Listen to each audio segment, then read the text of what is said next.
کہتے ہیں چیزیں دکھنے کی اور ہوتی ہیں اور بکنے کی اور ہوتی ہیں۔ انڈیا نے جب بھی پاکستان سے چھیڑا ہے تو منہ کی کھا کر بھاگا ہے، چاہے وہ جرمنی سے خریدے، چاہے وہ فرانس سے اسلحہ خریدے، چاہے وہ اسرائیل سے اس کے ڈرونز خریدے، وہ پاکستان کا جنگ کے میدان میں کچھ نہیں بگاڑ سکتا۔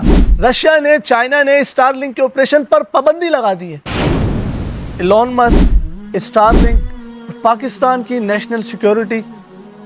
اس ویڈیو کو آخر تک سنیے گا اور میرے ساتھ آخر تک رہیے گا تاکہ آپ کو بھی یہ ڈیجیٹل گیم سمجھ میں آ سکے۔ جس دور سے ہم گزر رہے ہیں وہ ڈیجیٹل ایرا کہلاتا ہے۔ ہر چیز ڈیجیٹلائز ہو چکی ہے، ہر ٹرانزیکشن آن لائن ہو رہا۔ کتنا بڑا دنیا کے اندر online business platform بک چکا ہے۔ اس وقت آن لائن پلیٹ فارم کے لیے انٹرنیٹ ایسا ہے جیسا جسم کے لیے روح ہو۔ ایلون مسک کی ایک کمپنی ہے اسپیس ایکس، جس کا ایک پروجیکٹ ہے اسٹار لنک۔ اسٹار لنک بنیادی طور پر اس کا مقصد یہ ہے کہ یہ دنیا کے ہر خطے کے اندر انٹرنیٹ کی سہولت فراہم کرنا چاہتا ہے۔ یعنی چاہے وہ صحرا ہو، وہ دریا ہو، وہ بیاباں ہو، وہ سمندر ہو، ہر جگہ انٹرنیٹ کی سہولت میسر ہونی چاہیے۔ ہمارے جو ریموٹ ایریاز ہیں، رورل ایریاز ہیں، جہاں نیٹ ورک ٹاورز موجود نہیں ہیں، وہاں بھی اب انٹرنیٹ کی فیسلٹی موجود ہوگی، وہ بھی اسٹار لنک کے تھرو۔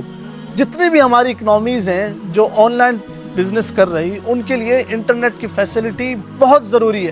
پچھلے دنوں میں کچھ عرصہ قبل پاکستان کے اندر انٹرنیٹ ایشو آیا تھا، اس وجہ سے پاکستان کو کروڑوں کا نقصان اٹھانا پڑا۔ یہ معاملہ صرف پاکستان کے نہیں ہے، ہر ملک کے لیے، پاکستان کے ساتھ خاص نہیں ہے۔ اور اسٹار لنک کا بنیادی مقصد بھی یہی ہے، اس کا پرپس بھی یہی ہے کہ وہ دنیا کے ہر ملک کو انٹرنیٹ، سیٹلائٹ بیسڈ انٹرنیٹ کی سہولت فراہم کرنا چاہتا ہے۔ اتنی بڑی فیسلٹی اور اتنی بڑی ضرورت، پھر بھی China, Russia, South Africa, Senegal, Zambia اور کئی اکنامیز نے اسٹار لنک کو اپنے ایریاز، اپنے ملکوں کے اندر آپریٹ کرنے سے منع کر دیا ہے۔ رشیا نے، چائنا نے اسٹار لنک کے آپریشن پر پابندی لگا دی ہے، ریسٹرکشن۔ آخر کیوں؟ کیا اتنی بڑی اکنامیز وہ انٹرنیٹ کی فیسلٹی کا، انہیں انٹرنیٹ کی فیسلٹی کی اہمیت کا اندازہ نہیں؟ وجہ کچھ اور ہے۔ آپ جانتے ہوں گے کہ یوکرین اور روس کے درمیان جو جنگ لڑی جا رہی تھی، اس جنگ کے اندر یو ایس اے نے اسٹار لنک سے 1.5 لاکھ ٹرمینلز خریدے۔ وہ ٹرمینلز یوکرین کے اندر سیٹلائٹ جو اسٹار لنک کی موجود تھی ان سے کمیونیکیٹ کرتے تھے، اور یو ایس اے نے اس کمیونیکیشن کے تھرو روس کے جتنے ملٹری کیمپس، ملٹری بیسز سے ان کو ٹریس کرنے میں کامیابی حاصل کر لی۔ چند ماہ پہلے جو پاکستان اور انڈیا کے درمیان جنگ چھڑی تھی، جس میں پاکستان نے انڈیا کو الحمدللہ منہ توڑ جواب دیا تھا۔ انڈیا نے جب بھی پاکستان سے چھیڑا ہے تو منہ کی کھا کر بھاگا ہے، چاہے وہ جرمنی سے خریدے، چاہے وہ فرانس سے اسلحہ خریدے، چاہے وہ اسرائیل سے اس کے ڈرونز خریدے، وہ پاکستان کا جنگ کے میدان میں کچھ نہیں بگاڑ سکتا۔ پاکستان کی اس فتح کے، اس کامیابی کے پیچھے ایک بہت بڑا جو عنصر شامل تھا اور جو ہمیں ایک پلس پوائنٹ حاصل تھا، وہ یہ تھا کہ انڈیا ہمارے ملٹری بیسز کو، ملٹری کیمپس کو ٹریس نہیں کر پایا۔ اس نے کئی ڈرونز بھیجے مگر اس کو ٹارگیٹنگ ایریاز نہیں پتہ لگ سکے۔ اگر اسٹار لنک پاکستان کے اندر آپریشنل ہو جاتا ہے تو کیا انڈیا اسٹار لنک سے اس کے ٹرمینلز خرید کے پاکستان کے ایریاز کو ٹریس نہیں کرے گا؟